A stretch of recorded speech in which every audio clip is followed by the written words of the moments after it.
have broken their win streak. How does it feel to be the very first team to beat them in over 100 days? Sobrang nakakatuwa lang po kasi ang lakas din naman talaga nila eh. So, di namin expect na ganyan na pala sila kalakas kasi nakaka-scrim lang naman namin sila dati. Tapos, tuwan-tuwa si Sandy kasi 7 days win streak na daw kami.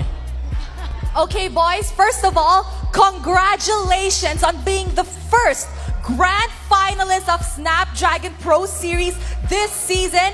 I know last season was quite of a disappointment in which you guys went home early. Now, come here, Sanji.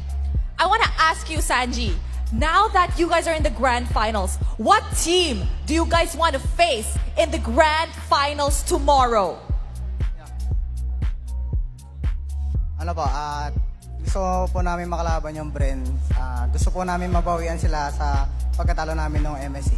Now, Rose, let's go back to what happened earlier. And we're gonna get Sanford for this one. Because he was facing Cram earlier in this head-to-head.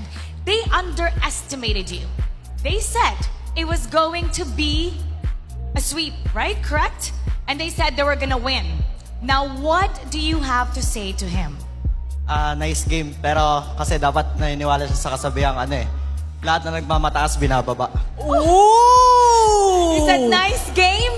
And he should believe in the saying that everybody who thinks themselves so high is bound to come down.